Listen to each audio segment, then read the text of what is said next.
वशीकरण एक सच है और ये पूरी फैमिली के ऊपर कराया जाता है। मेरे पास कई केसेस आते हैं जो 1942 के कराए हुए हैं और उनका ओरिजिन पाकिस्तान में है। बहुत ऐड देखने को मिलता है न्यूज़पेपर्स में। आप देख लीजिए, वशीकरण कराएं, प्रेमी को मनाएं, प्रेमिका को जल्दी पाएं, ठीक है, पैसा बहुत जल्दी कमाएं। मतलब इतने ज्यादा ऐड खुलेआम ये ऐड किए जाते हैं, वेरीफाइड ऐड होते हैं। आप गूगल पर सर्च करिए, गूगल पर सबसे ज्यादा तंत्र में कुछ अगर सर्च किया जाता है तो वो वशीकरण। लेकिन ये भी मैं आपको बता सकती हूँ कि ये अब बहुत आसान तरीके से किया जा सकता है। जैसे कि पान में कुछ मिला के आप खिला दें, आप कुछ सफेद मिठाई किसी को खिला दें। तांत्रिक जो होते हैं उनके पीछे एक बड़ी सी मूर्ति होती है और वो ज्यादातर हमें माँ काली के जैसे दिखती है। एक्चुअली इनके शैतान बिल्कुल अलग होते हैं। इनके शैतान उनका रूप ही अलग होता है और बहुत बार उनका रूप नहीं होता, एक यंत्र होता है, खून होता है, खोपड़ियाँ होती हैं और उसमें उन लोगों की चीज़ें डाली जाती हैं। बिल्कुल रियल होता है और उनकी वो चीज़ें डाली जाती हैं जो जैसे कि उनके बाल हो गए या उनकी कोई पर्सनल यूज़ की चीज़ हो गई।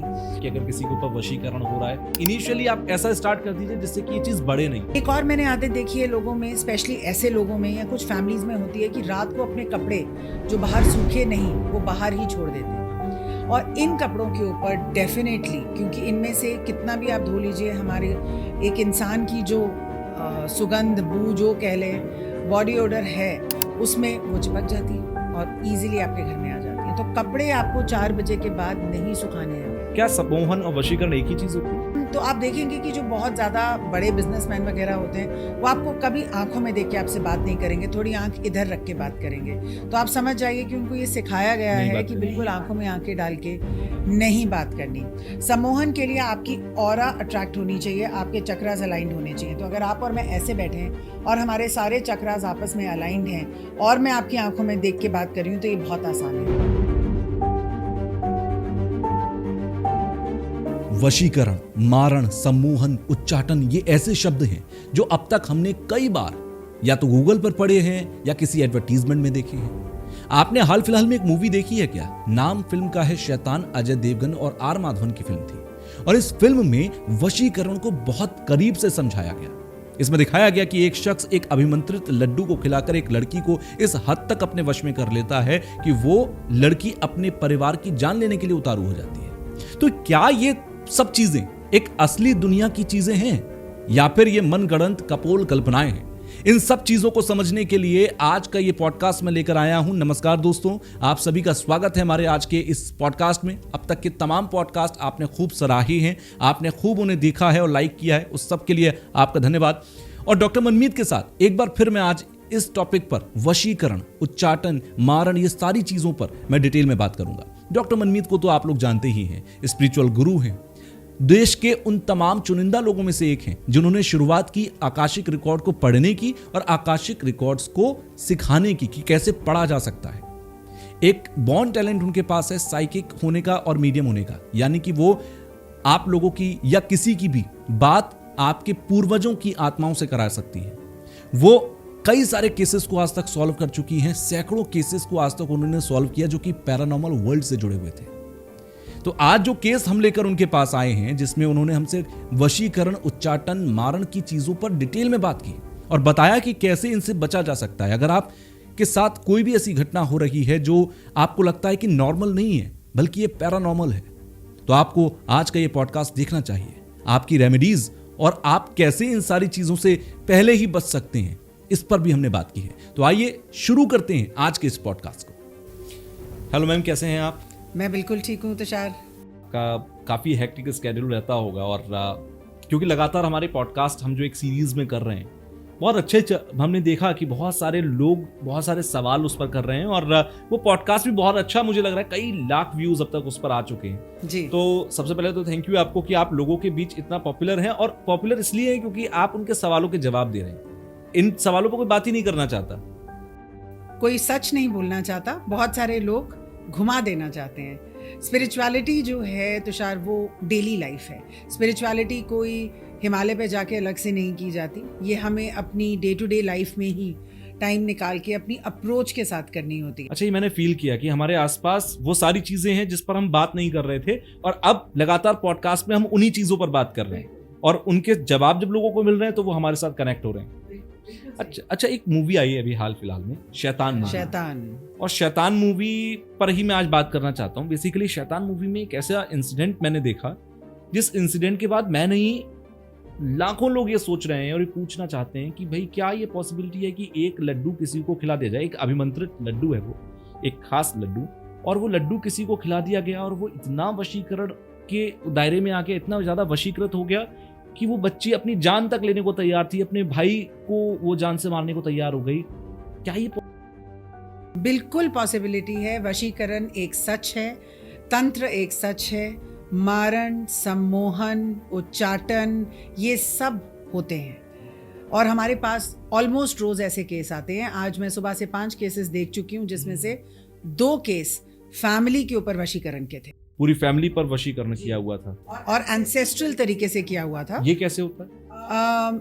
मान लीजिए कि आप किसी के साथ जमीन जायदाद का झगड़ा है, या किसी ने किसी के साथ कुछ रिलेशनशिप ओरिएंटेड कुछ कर दिया, और एक इंसान ने कहा कि ठीक है, मैं इनके ऊपर अभी मैं इनको जवाब देता हूँ, फीलिंग ऑफ रिवेंज, और उन्होंने जाके किसी तांत्रिक के साथ, और ये तांत्रिक सिर्फ हिंदू नहीं होते, हर धर्म के होते हैं, और उन्होंने उनके साथ जाके मिलके बोला कि सिर्फ ये नहीं, इसका सारा खानदान बर्बाद कर दीजिए, या इनके घर में जितने भी मेल मेंबर्स हैं उनको कोई बीमारी होती जाए और उससे वो उनकी मृत्यु होती जाए, या इनके घर में लड़के पैदा ही ना हो, तो लड़के पैदा ही नहीं होंगे तो कोई वारिस ही नहीं होंगे और सारी प्रॉपर्टी हमें मिल जाएगी, या जितने भी होंगे उनकी जल्दी डेथ हो जाए। और ये पूरी फैमिली के ऊपर कराया जाता है। मेरे पास कई केसेस आते हैं जो 1942 के कराए हुए हैं, और उनका ओरिजिन पाकिस्तान में है। और जब मैंने उन फैमिली से पूछा तो उन्होंने कहा हाँ, हमारे एंसेस्टर, वो जो फैमिली थी वो पाकिस्तान से आई थी। तो ये बिल्कुल पॉसिबल है। इसकी लीनिएज बहुत, इसकी जड़ें बहुत डीप है। तो ये पीढ़ी दर पीढ़ी साथ में रहता है? बिल्कुल। और जब पीढ़ी दर पीढ़ी साथ में रहता है तो उन्हीं में से एक एंसेस्टर वापस पैदा होता है इसको काटने के लिए। ओके, तो वही लोग आते हैं अपनी जो चेन है अपनी पीढ़ी की, उसको बचाने के लिए। अच्छा, एक चीज और, वशीकरण होता क्या? मोटा मोटा पहले तो आप मुझे ये समझाइए कि वशीकरण क्या होता है, और ये कहाँ से शुरू हुआ, कैसे शुरू हुआ, कैसे किया जाता है, क्या है वशीकरण? देखिए, वशीकरण किसी को अपने वश में कर लेना और उससे वो सब करवाना जो आप चाहते हैं। और वशीकरण का एक तरीके से ये किसी को अपनी पावर में कर लेना होता है, हिप्नोटाइज कर लेना, कि उसके दिमाग में, बॉडी तो उसकी है लेकिन सारी कमांड्स वो आपकी सुन रहा है। ये एक आर्टिफिशियल इंटेलिजेंस सिस्टम मान लीजिए कि वो कमांड उसकी उठा रहा है जिसने उसको वशीकृत किया है। और इसका बहुत ही गलत उपयोग अब लोगों ने करना शुरू कर दिया है। मैं आपको एक बात बताना चाहती हूँ जो आज भी मैं किसी को समझा रही थी कि ये सब आजकल बहुत ज़्यादा क्यों है। क्या ये पहले नहीं था?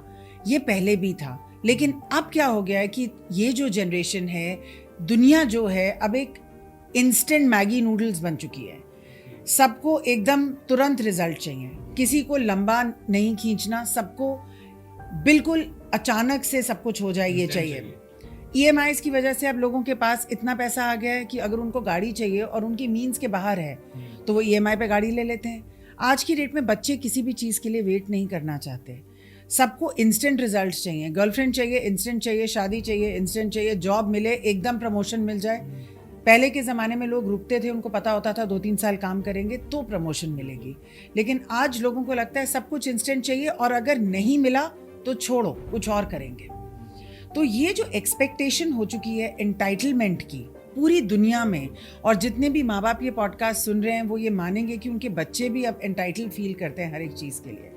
तो क्या होता है कि अगर आपको किसी से प्यार हो गया और वो किसी की वाइफ है तो आपको लगता है कि ये मेरी वाइफ क्यों नहीं बन सकती। या अगर एक बॉयफ्रेंड गर्लफ्रेंड है और बॉयफ्रेंड को लगा कि इसकी शादी कहीं और होने वाली है, तो अगर ये मेरी नहीं हो सकी तो किसी की भी ना हो, लेकिन उसने शादी कर ली। अब उसने शादी कर ली तो वो जो उसका हस्बैंड है उस पर कुछ करा दिया जाए, या इसी लड़की पे कुछ करा दिया जाए कि इसका मन ही ना करे किसी गृहस्थ जीवन में बसने का। तो वशीकरण एक पावर कमांड है कि जो मैं कह रही हूँ अब आप वही करेंगे जो मैं कह रही हूँ। लेकिन इसमें क्या होता है कि अगर इंसान का ऑरा बहुत स्ट्रांग होता है तो वो इंसान कहीं ना कहीं बीच बीच में फील करता है कि मेरे ऊपर कुछ करा दिया गया है, क्योंकि ये मेरी इच्छा नहीं है। कई बार वो अपने घर वालों को ये कहता भी है कि मेरे को बांध दिया गया है, पता नहीं मैं ऐसा क्यों कर रहा हूँ, लेकिन ये बड़ा शॉर्ट विंडो होता है। और वशीकरण हमेशा कोई ऐसा इंसान कराता है जो आपकी फैमिली से जुड़ा हुआ होता है। अब ये जो शैतान मूवी है उसमें वो उनके साथ जुड़ा हुआ नहीं था, वो अपनी साधना के लिए कुछ ऐसी लड़कियां ढूंढ रहा था, किसी ऐसे काम के लिए जो उसको साधना था। लेकिन 99% वशीकरण जो होता है वो फैमिली के लोग कराते हैं और कोई ऐसे लोग कराते हैं जो आपके साथ काफ़ी क्लोज होते हैं और उनको आपसे कुछ ना कुछ रिवेंज या किसी टाइप की मॉनेटरी गेन, प्रॉपर्टी, पैसा, ये सब चाहिए होता है। और ये तांत्रिकों के थ्रू भी हो जाता है और आजकल बहुत सारे लोग इसका दुरुपयोग करने लग गए हैं। तो मैं सिर्फ ये रिक्वेस्ट करना चाहती हूँ आप सबसे कि जब आपको कुछ नहीं मिल रहा, क्या कहते हैं, मन की हो तो अच्छा, मन की ना हो तो और अच्छा। तो अगर आपके मन की नहीं हो रही, इसका मतलब भगवान ने कुछ तो और सोचा हुआ है, आपका कहीं ना कहीं से कोई प्रोटेक्शन हो रहा है। अब आपको पता है हमारा ये पॉडकास्ट बिल्कुल कैसे बिल्कुल बहुत मुश्किलों से हो रहा है। बल्कि मैं कल भी आपके पास आया था, आज हम रिकॉर्ड कर रहे हैं, कल भी हम आने वाले थे, बहुत सारे चैलेंजेस आए, अब कैमरे पर क्या बात करना, लेकिन आज भी हम करते करते करते करते शाम को करना था और रात हो चुकी है और रात में जाकर हम रिकॉर्ड कर रहे हैं, तो बहुत चैलेंजेस रहे। आपने एक बात का बीच में जिक्र किया कि सबको सब कुछ ना इंस्टेंट चाहिए। अपने लव लाइफ में किसी को अपने प्रेमी को, प्रेमिका को मनाना है तो बहुत इंस्टेंट मनाना है, पैसा चाहिए तो बहुत इंस्टेंट चाहिए। बहुत ऐड देखने को मिलते हैं न्यूज़पेपर्स में, आप देख लीजिए, वशीकरण कराएं, प्रेमी को मनाएं, प्रेमिका को जल्दी पाएं, ठीक है, पैसा बहुत जल्दी कमाएं, मतलब इतने ज्यादा खुलेआम ये ऐड वेरीफाइड ऐड होते हैं। आप गूगल पर सर्च करिए, गूगल पर सबसे ज्यादा तंत्र में कुछ अगर सर्च किया जाता है तो वो वशीकरण है। और लोगों ने अपनी ऐड स्पॉन्सर भी करवाई है इसके लिए। बाकायदा एक बड़े बड़े अक्षरों में लिखा आता है कि वशीकरण कराएं, अपने प्रेमी को मनाएं, बहुत सारी चीजें इसमें होती हैं। तो क्या ये इतना एक छोटा सा सिंपल सा तंत्र है जो कोई भी आराम से कर सकता है? क्योंकि मुझे लगता है कि किसी को हिप्नोटाइज करने बहुत ज़्यादा एक्सपर्टीज चाहिए इसके लिए, ठीक है, और बहुत ही खुलेआम ये होता है। खुलेआम होता है, सबको ये नहीं आता, ये एक गूढ़ तंत्र है, लेकिन दुनिया को बेवकूफ़ बनाने में क्या जाता है। लेकिन ये भी मैं आपको बता सकती हूँ कि ये अब बहुत आसान तरीके से किया जा सकता है। जैसे कि पान में कुछ मिला के आप खिला दें, आप कुछ सफ़ेद मिठाई किसी को खिला दें।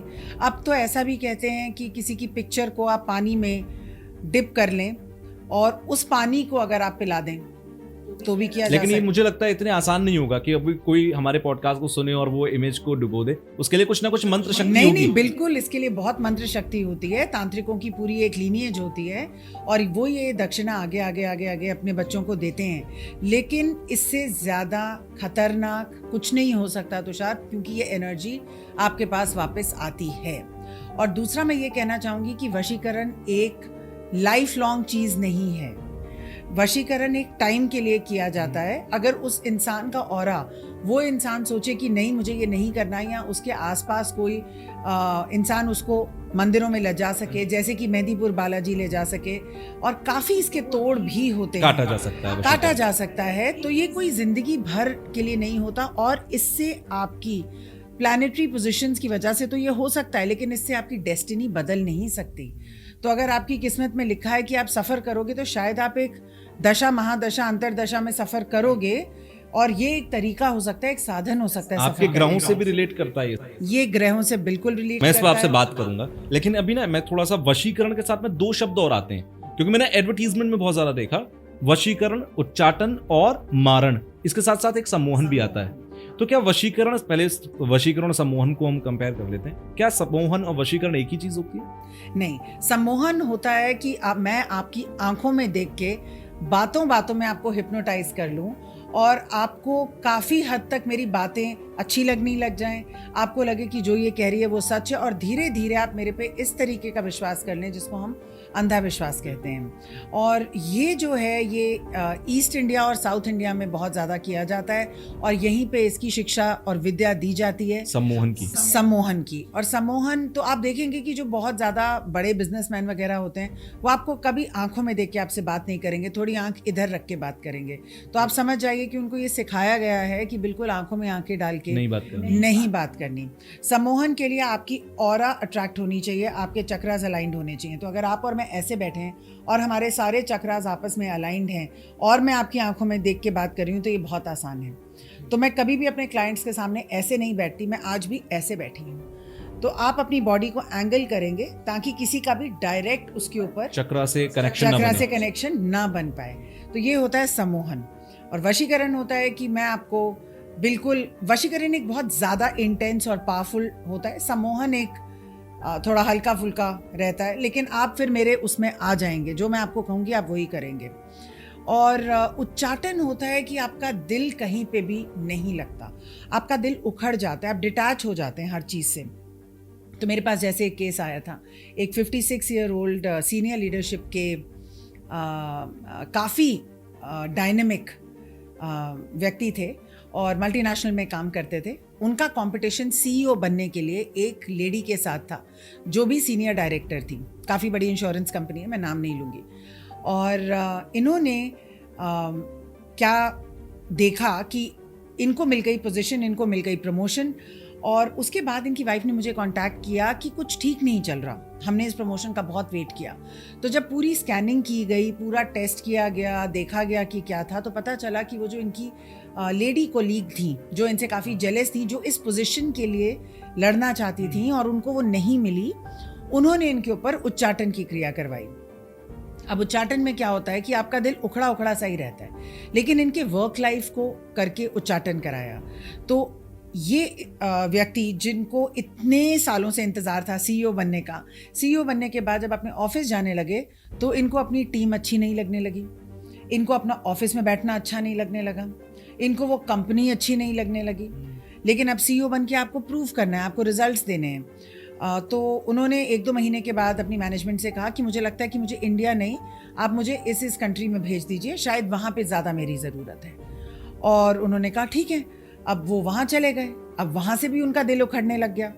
तो उच्चाटन क्या करता है, आपको हर चीज़ से डिटैच कर देता है। इसी बीच में क्या हुआ कि जब भी अपने घर आते थे तो इनकी वाइफ के साथ इनका झगड़ा होने लग गया। उनका कहना था कि ये पूरे टाइम एग्रेसिव रहते हैं, ड्रिंक करनी इन्होंने शुरू कर दी थी, और किसी भी चीज़ में मन ना लगना, खुशी ना पाना, और सोचना कि ये चीज़ छोड़ के मैं कुछ और करूं ताकि मुझे उसमें खुशी मिले, फिर वहाँ पे भी ना करना, और फिर लगा कि कहीं और चले जाएं। फिर फाइनली इन्होंने रिज़ाइन ही कर दिया 8-9 महीने में। अब जो इंसान 12 साल से सीईओ बनने की कोशिश कर रहा है, अचानक से उसका और 9 महीने में उसका सब जगह से मन उठ गया, वाइफ को भी कह दिया कि शायद मिड लाइफ क्राइसिस हो रहा है, मुझे आपके साथ भी नहीं रहना। तो उच्चाटन क्या करता है, आपको काट देता है हर जगह से, आपको डिटैच कर देता है। कई बार ये बच्चों में कराया जाता है। मैंने देखा है कि 10वीं कक्षा में लोगों के 90% आते हैं और 11th-12th में उनको पढ़ाई करने का मन ही नहीं करता। वो कहते हैं हमें पढ़ने का मन नहीं है, हमारा किसी चीज़ में मन नहीं लग रहा, पर्दे बंद कर लेंगे और अंधेरे में बैठे रहेंगे, किसी से बात नहीं करेंगे, खाना खाएंगे। हाँ, अब इसको हम मेडिकली तो देखिए कुछ भी कह सकते हैं, लेकिन अचानक से कितना ब्राइट स्टूडेंट कैसे बिल्कुल उखड़ गया पढ़ाई से। क्या डिप्रेशन भी उच्चाटन किसी ने किया हो, डिप्रेशन की बीमारी किसी को हो जाए, ऐसा रिलेशन बनता है क्या, रिलेट होती है दोनों चीजें? रिलेशन बिल्कुल बनता है, लेकिन मैं मेंटल हेल्थ के टर्म्स यहाँ पे नहीं कंफ्यूज करना चाहूँगी कि लोग सोचें कि केवल उच्चाटन किया है इसीलिए डिप्रेशन हो गया। ऐसा नहीं है, डिप्रेशन अपने में भी एक कंडीशन है जो किसी और रीज़न से भी हो सकती है, लेकिन उच्चाटन में सिम्टम्स जो होते हैं वो डिप्रेशन जैसे होते हैं। आपको लगता है कि कुछ भी नहीं करना है, इंसान ड्रग्स में चला जाता है, इंसान अल्कोहल में चला जाता है, क्योंकि वो कुछ ना कुछ आंसर ढूंढ रहा है लेकिन उसको सेटिस्फैक्शन कहीं नहीं मिल रहा। तो ये होता है उच्चाटन। और मारण जो होता है वो सबसे खतरनाक होता है। मारण होता है किसी को मरवाने की प्लानिंग। तो टारगेट बाकायदा सेट किया जाता है, बाकायदा नक्षत्र देखे जाते हैं, उसका चार्ट देखा जाता है, समझा जाता है कि ये कैसे किया जाएगा। पूरी प्लानिंग से आप डिसाइड करते हो कि इस दिन पे ऐसे ऐसे करके हम जो है मारण शुरू करेंगे। और मारण का जो इंसान होता है, जैसे मेरे पास कुछ केसेस आते हैं, अगर वो इंडिया से बाहर ले जाएं, जैसे अगर मारण आपने इंडिया में करवाया है और वो वहाँ से काफ़ी हज़ार किलोमीटर दूर चले जाते हैं, तो उसकी जो शक्ति है, उसकी जो प्रभाव है वो कम हो जाता है। लेकिन जैसे ही वो इंसान वापस यहाँ आएगा, उसके ऊपर वापस ये सब होना शुरू हो जाएगा। मारण में आपकी बॉडी पेल पड़ जाती है, आपके मसल्स वीक हो जाते हैं, आप धीरे धीरे तिल तिल करके मरना स्टार्ट हो जाते हैं। आपको बिल्कुल किसी चीज़ में इंटरेस्ट नहीं रहता, धीरे धीरे ऐसी बीमारियां हो जाती हैं जो डायग्नोस नहीं हो सकती। आप बेसिकली एक डिक्लाइन की फेज में हैं। लेकिन ये मैं बताना चाहती हूँ कि मारण करवाना बहुत आसान नहीं है। मारण के बहुत सिद्ध तांत्रिक नहीं हैं, ये बहुत कम लोग कर पाते हैं, क्योंकि इसके लिए अपनी एनर्जी बहुत स्ट्रांग होना, आपका विद्या का ज्ञान, आपके गुरु का ज्ञान, ये सब सिद्ध होना बहुत ज़रूरी है। लेकिन यहाँ पे मैं फिर से ये कहना चाहूँगी तुषार, जब भी हमें इम्पल्सिवली किसी चीज़ पे गुस्सा आता है, हम तुरंत रिवेंज की तरफ ना जाएं। हम कम से कम 10-11 दिन वेट करें, किसी से डिस्कस करें, भगवान के आगे जाके उपाय करें। लेकिन कभी भी किसी को हार्म करने के लिए हमें कोई भी चीज़ को लाइटली नहीं लेना चाहिए। जो आप किसी पे भी करवा रहे हो, जाने अनजाने, वो 300 टाइम्स आपके ऊपर वापस आएगा। और ना सिर्फ आप पे वापस आएगा, आपके बच्चों पे, आपके घर के, आपके बिजनेस पे, सब पे वापस। तो ये सब जो वशीकरण कर रहे हैं या जितने भी तांत्रिक कर रहे हैं, बेसिकली मुझे लगता है कि कभी ना कभी ये सब रिवर्स होकर उनके ऊपर आता होगा। 100% आता है। आप तांत्रिकों की डेथ देख लीजिए कैसे होती है, मिस्टीरियस सर्कमस्टांसेस में होती है किसी ना किसी। मैं आपको एक एग्जांपल देती हूँ। आजकल लोग बहुत कर्ण पिशाचनी के बारे में बात करते हैं, तो आपको क्या लगता है कि कोई भी सिद्धि ग्रहण करने के लिए वो सिद्धि आपसे कोई एक बार का एक्सचेंज नहीं मांगती है, वो सिद्धि आपसे बार बार एक कीमत मांगती है। एक ऐसी सिद्धि होती है जिसमें हर अमावस्या पे आपको एक छोटे बच्चे की बलि देनी होती है और उस बॉडी को एक पेड़ के नीचे दफनाना होता है। ये गांव में बहुत कॉमन है, ये सिद्धि गांव में बहुत कॉमन है। और ऐसे लोगों के पास लोग जाते हैं, ऐसे लोगों से अपना इलाज कराते हैं, दूसरों के ऊपर ये सब कराते हैं। लेकिन वो सिद्धि तो आपको मिल जाएगी, लेकिन किस कीमत पर? इनको अलाइव रखने के लिए, इनको सर्विस करने के लिए, जैसे आप रेंट देते हैं घर का, हर महीने देना पड़ता है, वैसे ही इनको भी आपको रेंट देना पड़ता है। सिद्धियां तब तक आपके लिए काम करेंगी जब तक आप इनको एक्सचेंज में दे रहे हैं, और फिर आपके अगेंस्ट काम करेंगी, आपके ही ऊपर आ जाएंगी। तो इनकी मेंटेनेंस बहुत हाई होती है। ये लोगों को नहीं पता होता, वो एक बार घुस जाते हैं, फिर उसमें से बाहर नहीं निकल पाते। लेकिन मैं ये कहना चाहती हूँ कि जो लोग घुस भी गए हैं, जिन्होंने गलती से किसी पे करा भी दिया, इम्पल्स में आके ये एक्शन ले भी लिया, इसमें से फिर भी बाहर निकला जा सकता है। अच्छा, मैंने शैतान मूवी में देखा, और ये हमेशा हम लोग देखते आए बचपन से भी, जो भी हॉरर मूवीज देखते हैं उन सब में हम देखते हैं कि तांत्रिक जो होते हैं उनके पीछे एक बड़ी सी मूर्ति होती है और वो ज्यादातर हमें माँ काली के जैसे दिखती है। तो क्या ये सारा तंत्र जो होता है माँ काली से रिलेट करता है? देखिए, तंत्र एक बहुत ही अच्छी और गूढ़ विद्या है और ये तंत्र के जो लॉर्ड हैं वो लॉर्ड शिवा हैं। माँ काली की मूर्ति आपने उनके पीछे इसलिए देखी है क्योंकि कहीं तो माँ काली के साथ तंत्र का काफ़ी लेना देना है। लेकिन जैसे शमशान काली की बात होती है कि हम शमशान काली को पूजें, शमशान काली के मंत्र हैं, ये वो शमशान काली नहीं है जो वैदिक मंत्रों से पूजी जाती हैं। ये बिल्कुल अलग तरीके से इनकी पूजा होती है। तो वो सिर्फ सिंबॉलिक माँ काली की मूर्ति होती है। एक्चुअली इनके शैतान बिल्कुल अलग होते हैं। इनके शैतान उनका रूप ही अलग होता है और बहुत बार उनका रूप नहीं होता, एक यंत्र होता है। यंत्र होता है, खून होता है, खोपड़ियाँ होती हैं और उसमें उन लोगों की चीज़ें डाली जाती हैं। बिल्कुल रियल होता है। और उनकी वो चीज़ें डाली जाती हैं जो जैसे कि उनके बाल हो गए या उनकी कोई पर्सनल यूज़ की चीज़ हो गई। यहाँ पे मैं एक और बात कहना चाहूँगी जो थोड़ी सेंसिटिव है, लेकिन मैं ज़रूर अपने दर्शकों को ये बताना चाहूँगी कि एक सबसे ज़रूरी चीज़ या सबसे कॉमन चीज़, लेकिन कोई पता नहीं लगा सकता, मेंस्ट्रुअल ब्लड होता है। तो जो पैड्स यूज़ किए जाते हैं, जो मेंस्ट्रुअल ब्लड उसमें होता है, उससे वशीकरण सबसे तेज़ होता है और उसी से मारन सबसे तेज़ होता है। तो उनका डिस्पोजेबल, उनका अच्छे से डिस्पोज करना बहुत ज़रूरी है। आप मानेंगे नहीं, कुछ गांव इंडिया में अभी भी ऐसे हैं जहां पे ये पैड्स को जला दिया जाता है ताकि ये किसी गलत हाथ में ना पड़ जाएं। ये पैड्स होते हैं और जो वैक्सिंग कराते हैं, तो जो वैक्सिंग के बाल होते हैं, तो पार्लर्स के थ्रू बहुत ज़्यादा वशीकरण होता है। पार्लर्स के थ्रू ये बहुत ज़्यादा चीज़ें, बहुत पर्सनल यूज़ की, प्राइवेट जो होती हैं, उनसे एकदम वशीकरण कराया जाता है। मतलब तंत्र में इन सब चीज़ों का बहुत जल्दी इस्तेमाल होता है, आप ये कह रहे हैं। क्या तंत्र जो है हमारे कर्मों से रिलेट करता है? हमारे कर्म ऐसे रहे पिछले जन्म में, या किसी जन्म का कोई हिसाब किताब रहा जो इस जन्म में हमारे साथ तंत्र से या किसी भी तरीके के तंत्र के तरीके से हमारे साथ रिलेट हो रहा हो, या हमारे ग्रहों की वजह से कि हम बहुत सॉफ्ट टारगेट हैं, कुछ ऐसा भी रहता है क्या कर्मों से रिलेट करता है? बिल्कुल। तो तुषार, एंड में हर एक चीज़ का आंसर हमारे कर्मों में ही है। हमने कर्म किए या हमारे एंसेस्टर्स ने कर्म किए जो हम भोग रहे हैं। एक होता है इंडिविजुअल लेवल का कर्मा और एक होता है फैमिली लेवल का कर्मा। तो या तो आप इंडिविजुअल लेवल का कर्मा भोग रहे हैं कि आपने पिछले जन्म में कुछ ऐसा किया, या फिर आप फैमिली लेवल का भोग रहे हैं कि पूरी फैमिली को ही श्रापित किया गया या वशीकृत किया गया या उन्हीं के ऊपर कुछ कराया गया, या बोला गया कि जितने भी छोटे बच्चे पैदा होंगे उनके साथ ऐसा ऐसा होगा। तो किसी तरीके की एनर्जी पीढ़ी दर पीढ़ी जुड़ी आ रही है। कर्मा ही इसका एक रूट कॉज है। और जहाँ तक रही एस्ट्रोलॉजी की बात, जो आप कह रहे हैं कि कैसे हमारे प्लैनेटरी पोजीशंस, देखिए जितनी भी सॉफ्ट राशियाँ हैं और जितने भी सॉफ्ट लग्न लॉर्ड हैं, जैसे कि मून कर्क राशि हो गई या मून का लग्न हो गया और मून बहुत स्ट्रॉन्ग पोजीशन में नहीं है, तो ये सॉफ्ट टारगेट्स हो गए। अगर लग्न का स्वामी और 12th लॉर्ड साथ में बैठ गए तो काफ़ी बढ़िया चांसेस हो गए।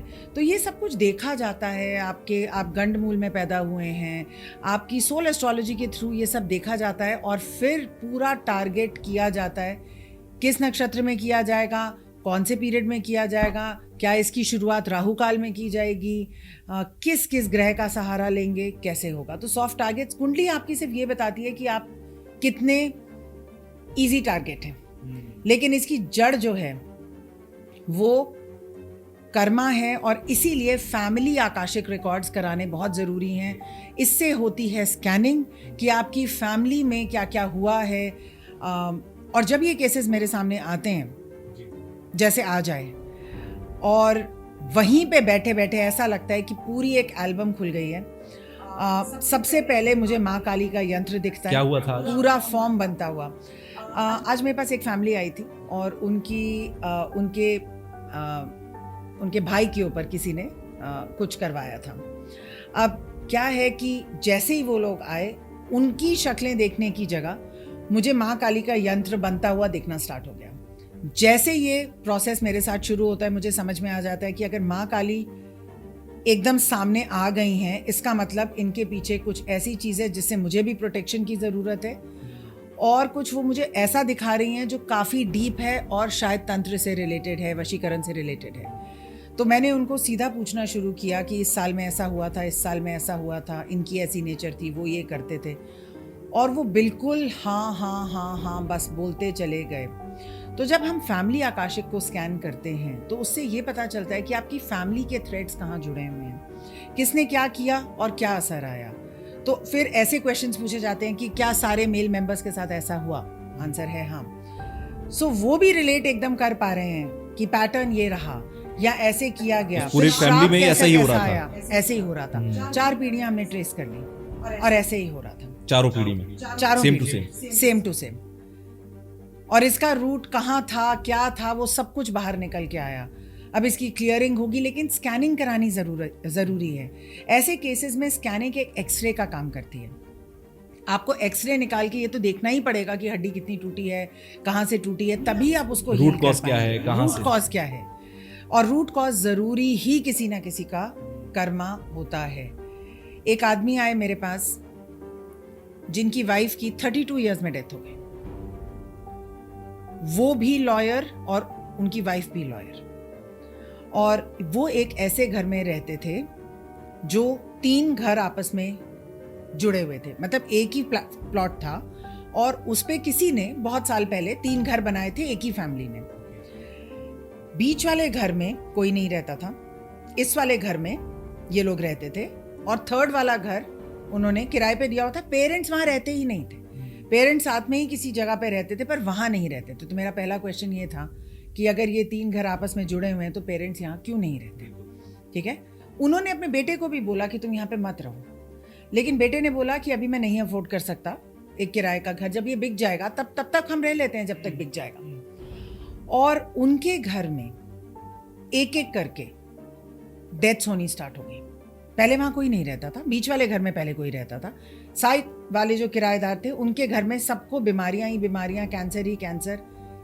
बीच वाला घर बिल्कुल स्ट्रेंजली खाली। और इस वाले घर में ये लोग आए, इन्होंने शादी की, न्यू कपल, एक मेड आती थी, सुबह चली जाती थी, डॉग रखा, डॉग की डेथ हो गई। चलो कोई बात नहीं, हो गई, कोई बात नहीं। वाइफ बीमार रहने लग गई। 4 साल हुए थे शादी को। इससे पहले कि ये लोग किसी के पास पहुंच पाते, वाइफ एकदम वेंटिलेटर पे गई और उसकी भी डेथ हो गई। और इन जनाब ने एक मीडियमशिप का सेशन बुक किया और उनकी वाइफ ने मेरे को सबसे पहली इमेज ये दिखाई, ये आदमी भाग रहा है, उसको कह रही है भागो। तो मैंने कहा आपको कोई हेल्थ रिलेटेड प्रॉब्लम है? उसने कहा नहीं। मैंने कहा फिर भागो क्यों? भागो मतलब आपको क्या रनिंग एक्सरसाइजिंग की जरूरत है? उसने कहा नहीं। वो मुझे स्पिरिट कह रही है इसको बोलो भाग जाए वहां से। उस इंसान को मैंने बोला आपका जितना भी सामान उस घर में है आप उसको वहीं के वहीं छोड़ दो। उसने कहा लॉकर है। मैंने कहा आप अपनी जान बचाओ। आप मानेंगे नहीं, मुझे विश्वास नहीं था, क्योंकि क्या होता है अगर मैं आपको बोलूं आप आज ही अपना घर त्याग दो, आपका एक बार तो जाने दो। Exactly. मैं अपना कैश निकाल लूं, लॉकर से सामान एक बार, जिस जगह पे मुझे अभी तक कुछ नहीं हुआ वहां 1 घंटे में कुछ नहीं होगा, मेरा पासपोर्ट पड़ा हुआ है, तो मुझे विश्वास था कि ये जाएंगे जरूर। पर आप जब सेशन करते हैं आपको उसके बाद सरेंडर करना पड़ता है कि भगवान की मर्जी और इनकी मर्जी। आप मानेंगे नहीं, उसने मुझे बोला कि मैं ऑफिस से आपका सेशन ले रहा था, सुबह में अपॉइंटमेंट थी, और उसने कहा मेरा मन था कि मैं बस पासपोर्ट वगैरह एक बार निकाल के ले आऊं, और उसको लगा कि उसकी वाइफ बार बार उसको आवाज दे रही है कि मत जाओ। वो इसी कश्मकश में 1 घंटा डिले हो गया, और जैसे ही वो उठा वहां पे जाने के लिए, वहां से फोन आया कि आपके घर में आग लग गई है। एंड आग कहाँ, कौन सी कैंडल से लगी है? जो कैंडल उनकी वाइफ की फोटो के आगे थी। तो वाइफ ने किसी तरीके से खत्म ही कर दिया। हाँ, और अब वो उनको ये मैसेज देना चाहती है कि आप वहां पे ना उस प्रॉपर्टी को लेंगे ना कुछ नहीं, स्टार्ट अ न्यू लाइफ। और ये इंसान कह रहा है कि अब मैं सबसे पहले जाके ऋषिकेश में 1 साल पहले रहूंगा। उसको इतने शॉक में है, एक तो वाइफ चली गई, ऊपर से कितने मिस्टीरियस सर्कमस्टेंसेस में मेरे घर हो गया। जिसके ऊपर हो रही होगी उसका तो बहुत ज़्यादा। और उन्होंने अपना प्रोफेशन बिल्कुल छोड़ दिया। He said I will take a break और मैं वहां जाके रहूंगा। वो बिल्कुल ट्रॉमा और शॉक में है, उनको बिल्कुल विश्वास नहीं हो रहा। अब वो मीडियमशिप सीखना चाहते हैं ताकि वो अपनी वाइफ से खुद से बात कर सकें। एक बार तो इंसान के दिमाग में, आपको पता है, डाउट आता ही है कि क्या ये सच बोल रही हैं, क्या ये मेरे काम में बहुत होता है। लोग कहते हैं मैम आपको कैसे पता, आपको कैसे पता, लेकिन जो आप बता रहे हो वो बिल्कुल सच है, लेकिन आपको कैसे पता? ट्रस्ट इशू रहता है क्योंकि वो चीज हमें दिखाई नहीं दे रही है और आपको दिख रही है, तो बिल्कुल तो यही बात है। तो ये सारी चीजें होती हैं। तो वशीकरण बहुत सारे लोगों पर होता है, और भी चीजों की मैं बात करूं, उच्चाटन हो गया, सम्मोहन हो गया, जितनी भी चीजें अभी तक आपने बताई, कैसे हम ये माने कि किसी के भी ऊपर अगर ये सारी चीजें हो रही हैं या हमें लग रहा है कि वो इस तरीके से रिएक्ट कर रहा है कि समथिंग इज फिशी, तो क्या वो रियल है या वो एक इमेजिनेशन है, मतलब ट्रू है, फेक है? कैसे हम पता लगा सकते हैं? कोई ऐसा तरीका है कि हम किसी को एनालाइज कर पाए कि भाई ये जो है ये सच में वशी? हाँ, ये लोग बहुत पूछते हैं मुझसे कि क्या ये हमारा दिमाग का फितूर तो नहीं है, फितूर है, इमेजिनेशन है, कोई मेडिकल कंडीशन है, जॉन्डिस हो गया है तो इसलिए हम पीले पड़ रहे हैं, तो आप कह रहे हो कि जी ये तो मारन है। इसके लिए स्कैनिंग बहुत ज़रूरी है। जो लोग क्लेयरवॉयंट होते हैं, जो लोग साइकिक होते हैं, उनको स्कैनिंग से पता चल जाता है। तो एक बच्चे का केस मेरे पास आया था जिसको कुछ खिला के उस पर उच्चाटन करने की कोशिश की गई थी, और जब उसकी पूरी बॉडी की इमेज, मैंने उनको कहा कि फुल बॉडी पिक्चर भेजिए, और उन्होंने वो भेजी तो मैं अपने स्टूडेंट्स को, जिनको मैं ऑरा पढ़ना सिखाती हूँ, उनको दिखा के बोल रही थी कि देखिए आपको क्या दिख रहा है यहाँ पे। तो जिनको आ गया था पढ़ना वो कह रहे थे कि उसके स्टमक के अराउंड एक काला बॉल ऑफ एनर्जी है। और जो लोग थोड़ा और देख पा रहे थे, आपने नागपाश सुना होगा, जैसे नागपाश में बांध देते हैं, तो वैसे ही एक नागपाश का बांधा हुआ चीज़ था और वो बिल्कुल 2 स्नेक्स जैसे कॉइल्ड होते हैं, चोटी के जैसे, वो बांधा हुआ है पूरा और स्टमक के एरिया में था। तो मैंने उनसे पूछा इसके स्टमक में प्रॉब्लम आ रही है? उन्होंने कहा हाँ। और कहीं पे नहीं आ रही? नहीं। लेकिन वो एरिया ऐसे धीरे धीरे बढ़ रहा था। तो उन्होंने कुछ दिनों के बाद, उनको नहीं विश्वास हुआ, तो उन्होंने कुछ दिनों के बाद बोला नहीं अब, मैंने कहा देखिए 1 हफ्ते में लेग्स में भी आएगा, आपको पता चलेगा। तो उन्होंने कहा ऊपर क्यों नहीं जाएगा? मैंने कहा फिलहाल तो ये नीचे जा रहा है। तो 1 हफ्ते के बाद उस बच्चे ने कहना शुरू कर दिया मेरी टांगों में दर्द है, मैं उठ नहीं सकता। तब उनको विश्वास हुआ कि ये एक मेडिकल कंडीशन नहीं है, ये किसी ने कुछ करवाया। तो बच्चा बंधा एग्रेसिव, बेड पे पड़ा हुआ, अच्छा खासा छोटा बच्चा 12 साल का। अच्छा, ये ट्रस्ट इशू बहुत ज़्यादा होता है। मतलब कि मैं भी जिन लोगों से बात करता हूँ या हमारे पॉडकास्ट जो लोग देखते हैं, उसमें भी बहुत सारे लोग कमेंट में लिखते हैं कि हम कैसे बिलीव करें, हमने जिस चीज़ को देखा ही नहीं, समझा ही नहीं, या हमारे ऊपर जिसके ऊपर भी हुआ ही नहीं, जिसके ऊपर बीता ही नहीं, वो कहता है ये सब कुछ नहीं होता। और बहुत सारे लोगों को ट्रस्ट इश्यूज को लेकर आते हैं। सिम्टम्स क्या होते हैं? मैं एक एक करके स्पेसिफिकली आपसे पूछना चाहता हूँ। किसी के ऊपर वशीकरण हुआ कि या किसी ने किसी के ऊपर वशीकरण कराया, कैसे इनिशियल लेवल पर हम पहचाने कि भाई इसके ऊपर कुछ वशीकरण जैसा कराया हुआ है? ऐसे में वशीकरण, उच्चाटन, सम्मोहन और मारण, चारों चीजों के बारे में पूछना चाहता हूँ कि इनिशियली क्या सिम्टम्स आते हैं। जी, लेकिन पहले मैं आपका ट्रस्ट वाला इशू बताऊंगी। हम कहते हैं कि हमने ये देखा नहीं, क्या हमने भगवान को देखा है? बिल्कुल नहीं। पर हम भगवान में मानते हैं। हम God is also an energy, this is also an energy, that is energy on one side, this is energy on another side. हम उसको पॉजिटिव एनर्जी कहते हैं, इसको नेगेटिव कहते हैं, लेकिन देखा तो हमने दोनों नहीं है। एक बात। और दूसरी बात, मेरा बहुत हाथ जोड़ के निवेदन है कि आप ऐसी एनर्जीज को चैलेंज ना करें। आप ना कहें कि हमारे साथ नहीं हुआ तो होता ही नहीं है।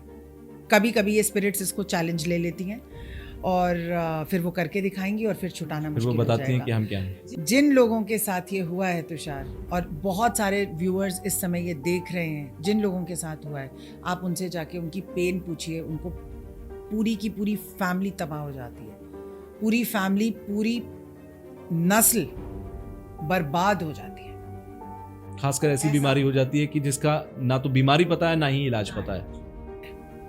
तो वशीकरण एक ऐसी चीज है, मारण तंत्र, गलत उपयोग तंत्र का एक ऐसी चीज है जो पुश्तें खत्म कर देता है, जो फैमिलीज उजाड़ देता है, जो रिश्ते खत्म कर देता है और जो फाइनली एक इंसान की जान भी ले सकता है।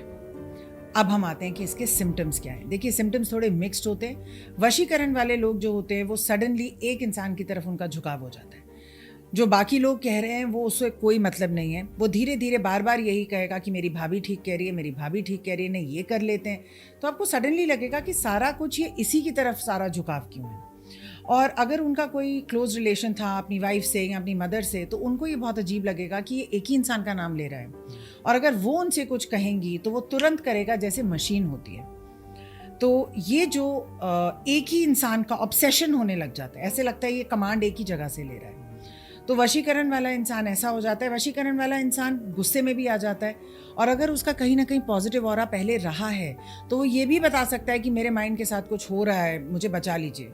इतना ही बोलता है और वो उसकी डोज और बढ़ा देते हैं। ये शैतान मूवी में भी हुआ था। वो भी बार बार बता रही है कि मुझे नहीं पता कि ये मैं इनके कहने में क्यों चल रही हूँ, बट मैं कर रही हूँ, मुझे वही करना है जो ये कह रहे हैं। तो वो इंसान थोड़ा सा भी जब रियलिटी के टच में आता है, उसको 1 सेकंड के लिए रियलाइज होता है, लेकिन उसको ज़्यादा रियलाइज होने दिया नहीं जाता। तो मोटा मोटा वशीकरण जो है ये एक ही इंसान की बात मानना। और सम्मोहन जो है वो आप बार बार हिप्नोटाइज की तरह उसी इंसान की तरफ आप उसी की बात करेंगे, आप उसी की तरफ खींचेंगे, आपको लगेगा जो ये कह रहा है वो सच है। बहुत सारे गुरु भी करते हैं सम्मोहन। तो लोग अंधविश्वास में जब बैठते हैं, उनके आगे बड़ी बड़ी गैदरिंग्स लगती हैं, तो वो सम्मोहन ही होता है। आई थिंक सम्मोहन is a trick and technique की जिससे आप एक इंडिविजुअल को या पूरे मास को आप अपनी तरफ अट्रैक्ट करके रखते हैं कि इन्होंने जो कहा वही सही है, वही सही है। तो अंधा विश्वास हो जाता है सम्मोहन में। पर सम्मोहन फिर भी सॉफ्ट एक सॉफ्ट टेक्निक है। उच्चाटन में मैंने आपको बताया दिल कहीं नहीं लगता, आपका दिल उखड़ा उखड़ा रहता है, आपको बहुत तेज़ गुस्सा आता है। इन सब चीज़ों में आपको ड्रिंक करने का मन करेगा, आपको ड्रग्स लेने का मन करेगा, आपको एकांत में रहने का मन करेगा और आप डार्कनेस अपने में जाने का मन करेगा। हाँ, डार्कनेस में जाने का मन करेगा। और उच्चाटन में तो आप कहीं सेटल ही नहीं हो सकते। कई लोगों को अपना करियर ही नहीं मिल पाता, कई लोगों को इतने रिलेशनशिप्स में से प्लेजर ही नहीं मिल पाता। 5 शादियाँ कर ली, 6 शादियाँ कर ली, 1000 एक्स्ट्रा मैरिटल अफेयर कर लिए, लेकिन कहीं पे भी शांति ही नहीं मिल रही है। तो आप एक भक्षी से हो जाते हैं, आप एक चीज़ के पीछे पड़ जाते हैं और आप सोचते हैं शायद ये बेटर होगा, शायद ये बेटर होगा। मारन में इंसान थोड़ा लो चला जाता है। मारन एक लो टाइप का आपको फील कराता है कि धीरे धीरे आप मौत को एक्सेप्ट कर रहे हैं। कुछ टाइम पे मारन में आपकी जो है एक आंखों में एक रेजिग्नेशन आ जाती है, एक एक्सेप्टेंस आ जाती है कि शायद यही मेरी ज़िंदगी थी, अब इससे तो मौत ही बेहतर है, अब जी के हमने क्या करना है। तो एक डिप्रेसिव सा down down down down down चला जाता है। बहुत सारे लोग अनडायग्नोज बीमारियों का शिकार हो जाते हैं, बहुत सारे लोग लेट जाते हैं बेड पे, बेड पकड़ लेते हैं, बहुत सारे लोग ऐसा करते हैं। तो ये होता है मारन में, धीरे धीरे इंसान जो है इन सब चीज़ों से बाहर कैसे हैं? कोई ऐसी टेक्निक है कि हम इस पॉडकास्ट में अपने व्यूअर्स को ये बता पाएं कि अगर किसी के ऊपर वशीकरण हो रहा है तो इनिशियली आप ऐसा करिए जिससे कि आप, क्योंकि एट द एंड तो आपको एक एक्सपर्ट के पास जाना पड़ेगा, लेकिन इनिशियली आप ऐसा स्टार्ट कर दीजिए जिससे कि ये चीज़ बढ़े नहीं। हाँ, या तो बढ़े नहीं या तो हमारी तरफ आए नहीं। अगर जिन लोगों के ऊपर आज तक नहीं आई और वो चाहते हैं कि ना आए, उनसे बचे रहना चाहते हैं जी, तो कुछ बहुत स्ट्रॉन्ग रेमेडीज़ हैं और बहुत सिंपल भी हैं। तो ये मैं चाहूँगी कि हम ना सिर्फ अपनी रूटीन में रखें, हम अपने बच्चों को भी इसकी शिक्षा शुरू से ही दें। जैसे कि कम से कम आधा घंटा आपको मंत्र चैंटिंग करनी है। कोई भी मंत्र आप कर सकते हैं, लेकिन अगर आपको शक है कि आप पे कुछ करवाया गया है तो या तो आप देवी कवच करें, सबसे बढ़िया देवी कवच होता है, या हनुमान कवच होता है। ये आप करें और इसको अपना रूटीन ही बना लें कि आप ये करे बिना अपना काम शुरू ही नहीं करेंगे। तो कई लोगों की बहुत ख़राब आदत होती है कि आज 11 बजे उठे तो 11 बजे देवी कवच कर लिया, कल 2 बजे उठे तो 2 बजे कर लिया। ऐसा नहीं है, आपको सुबह का टाइम बांधना है 9 बजे से पहले पहले। कोशिश करें 7 बजे से पहले पहले, लेकिन नहीं हो सके तो कम से कम 9 बजे से पहले पहले आप अपना हाफ एन आवर के मंत्रास, काल भैरव का मंत्र आप कर सकते हैं। लॉर्ड काल भैरव जो हैं वो भी बहुत प्रोटेक्टिव एनर्जीज होती हैं उनकी भी। तो आप इन तीनों में से कोई भी आप कवच या मंत्र चुन सकते हैं, लेकिन आप किसी भी देवी देवता का करें जिसमें आपकी आस्था है तो ये आपके लिए चलेगा। इसमें अगर आप अपने कुल देवता का या कुल देवी का मंत्र और जोड़ लें तो ये और पावरफुल हो जाएगा। बिकॉज कुल देवता का क्या काम था, वहाँ के लोकल लैंड के लोगों को प्रोटेक्ट करना। तो ये आपको एक बहुत अच्छा सुरक्षा कवच देगा। आप मून की रेमेडीज़ करते रहिए। अगर मून आपकी लाइफ में जो है आपके चार्ट में वीक है तो मंडे को शिवलिंग पे दूध चढ़ाना, बताशे दान करना, दूध का दान करना, चीनी का दान करना, चावल और चीनी का दान करना, स्पेशली ऑन मंडेज़। ये आप करिए। आप अपने मून को बहुत अच्छा रखिए, अपने घर में सफाई रखिए। एक क्या आप देखेंगे कि जिन लोगों के ऊपर ये प्रक्रिया की गई होती है उनके घरों में बड़ी अजीब सी स्मेल होती है। लोग सोफ़े ही साफ़ नहीं करवाते, पर्दे ही साफ़ नहीं कराते, बेडशीट ही एक हफ्ते में या 2 हफ्ते में बदलते हैं। एक सिंपल तरीका ये है, आप मानेंगे नहीं, लेकिन जैसे हम अपने कपड़े रोज़ बदलते हैं वैसे ही हमें अपने बेडशीट्स और पिलो कवर्स भी रोज़ बदलने चाहिए। अब जितने भी लोग ये सुन रहे हैं वो कहेंगे हम रोज़ तो नहीं अफोर्ड कर सकते, तो मिनिमम ऑल्टरनेट डेज पे तो आपको ये चेंज करना ही करना है। हर महीने आपको हेयर कट लेना ही लेना है, मेन एंड वुमेन अलाइक, क्योंकि ये जो एनर्जीज होती हैं हमारे नाखूनों और बालों में चिपकती हैं। तो getting a haircut done, trim done every month, ये बहुत जो है वो हेल्प करता है। ठीक है, आप अपने घर के बाहर एक स्वास्तिक बना के रखिए। आप अपने खिड़की दरवाजे पे जब भी घर में आप हवन कराएं, एक हवन महीने में ज़रूर कराएं, ब्राह्मणों को दान ज़रूर दें। और उसमें आप क्या करें कि एक कटोरी में हल्दी कुमकुम बना के रख लें और उसके साथ आप पंडित जी को बोलें कि इसके साथ आप इसको अभिमंत्रित कर दीजिए। और वो मंत्रा वाली जो है वो आप अपने सारे खिड़की दरवाज़ों में उससे छोटा छोटा ओम बना सकते हैं, स्वास्तिक बना सकते हैं। इससे क्या होता है कि जो आपके दरवाजे और खिड़कियाँ होते हैं इसके अंदर जो है वो एक ऐसी चीज़ बन जाती है कि ये अंदर नहीं आ सकती एनर्जीज़।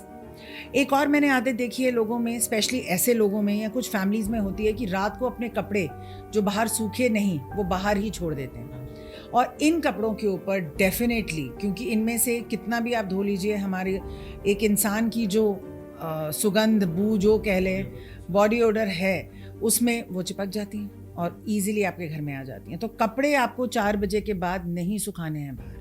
नहीं सूख रहे तो आप अंदर पंखा चला के सुखा लीजिए, बाहर नहीं आपका छोड़ना। घर एक प्रोटेक्टिव एनवायरनमेंट है, बाहर नहीं छोड़ने। कई लोग तो छोटे बच्चों के कपड़े भी बाहर सुखा लेते हैं, जो कभी नहीं करना चाहिए। उनके टॉवल्स बाहर सूख रहे होते हैं, अगले दिन उनकी मेड या वो खुद अंदर लेके आते हैं। ऐसा हमें बिल्कुल नहीं करना है।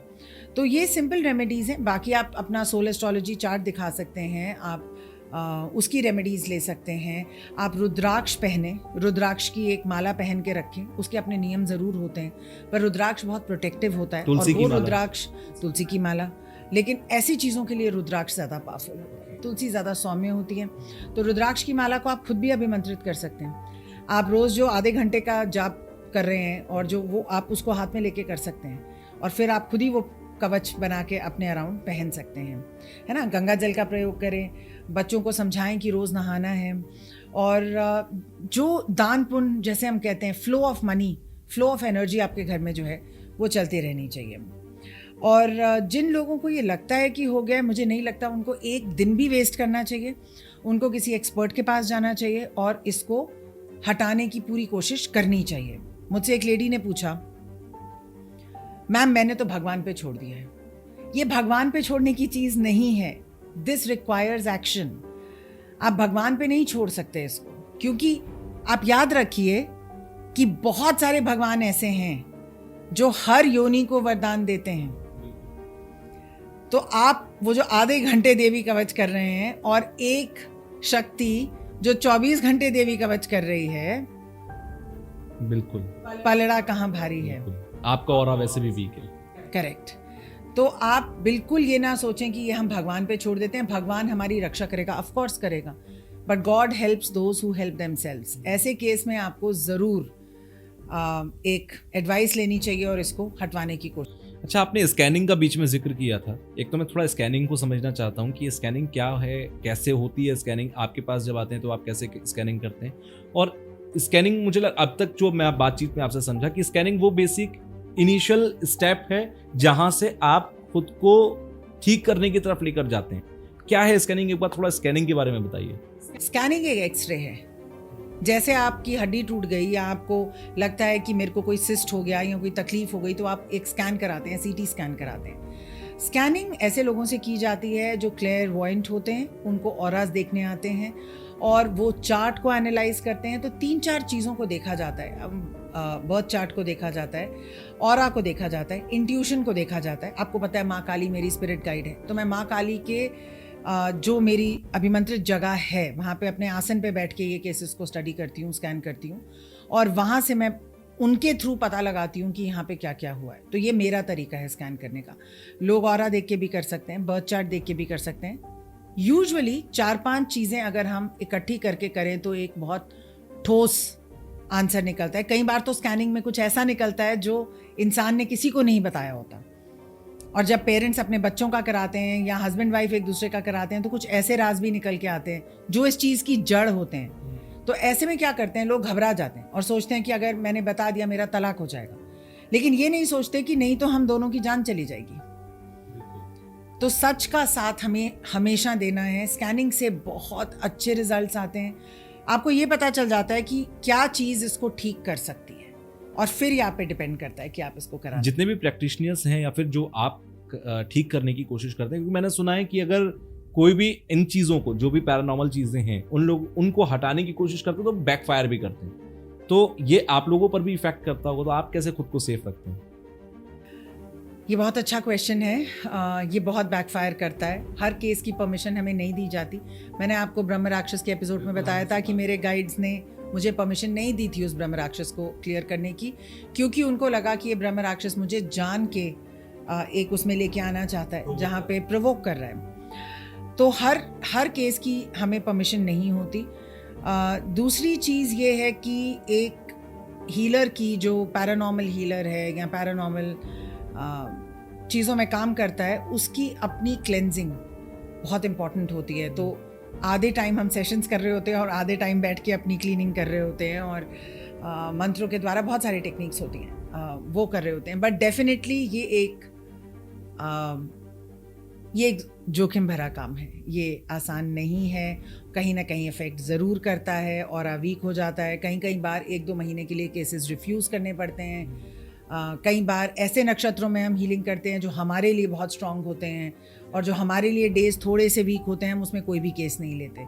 सो ये सच है कि बहुत इफ़ेक्ट आता है। हम नेगेटिविटी स्प्रे यूज़ करते हैं, क्रिस्टल्स यूज़ करते हैं, बहुत सारी चीज़ें यूज़ करते हैं प्रोटेक्शन के लिए। अच्छा, मैं बीच में अभी वशीकरण की जब बात चल रही थी तो मेरे दिमाग में एक चीज़ और आई।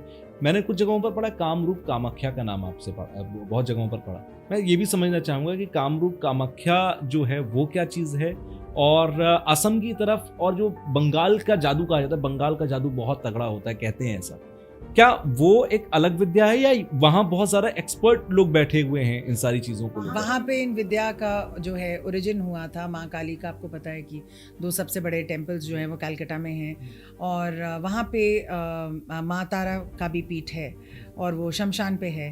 तो ये सारी विद्याएं वहाँ पे जो है बहुत प्रेवलेंट हैं, और वहाँ के लोग काफ़ी इंटेलिजेंट हैं और काफ़ी इन चीज़ों को समझते भी हैं। और जितने वहाँ पे नेगेटिव लोग हैं उतने ही पॉजिटिव लोग भी हैं जो इसका तोड़ भी जानते हैं। बहुत सारे लोगों को वहाँ ले जाया जाता है। जब इस पर सर्च कर रहा था तो काले जादू के साथ में एक सफ़ेद जादू का भी वहाँ पर लिखा हुआ था कि वहाँ सफ़ेद जादू भी होता है लोगों को ठीक करने के लिए। वहाँ डॉक्टर्स नहीं, वहाँ तांत्रिक ठीक करते हैं। तांत्रिक ठीक करते हैं क्योंकि उनको एग्जैक्टली पता होता है कि इसका तोड़ क्या है। लेकिन एक अच्छा तांत्रिक मिलना और इसका तोड़ ढूंढना इतना आसान नहीं होता। माँ कामाख्या का जो टेम्पल है वो एक बहुत स्ट्रॉन्ग शक्तिपीठ है, और वहाँ पे तंत्र एक नया रूप लेता है। हम अब जब आगे के पॉडकास्ट 10 महाविद्या पे करेंगे, ये आपका प्रॉमिस है कि हम कामरूप कामाख्या पे भी बात करेंगे जी। तो पॉडकास्ट को मैं और लंबा नहीं करता हूँ, और कामरूप कामाख्या पर हमें बात करनी है, हमें 10 महाविद्या पर बात करनी है, हमें काल भैरव पे बात करनी है। तो बहुत सारे टॉपिक्स हैं जो मैं आपसे पहले ही अलाइन करके बैठा हूँ कि मुझे आपसे इतने सारे टॉपिक करने, और आप हमें समय देते हैं बीच बीच में। इसके लिए बहुत बहुत धन्यवाद आपका, क्योंकि लोग मुझसे सवाल करते हैं कॉमेंट्स में, और मैं अभी भी बोलूँगा कि वो कॉमेंट करें जिससे कि अगले टॉपिक को मैं डिसाइड कर पाऊँ और मैं आपसे टाइम लेकर वापस आपके पास आऊँगा आपसे बात करने के लिए। आज के लिए शुक्रिया, थैंक यू।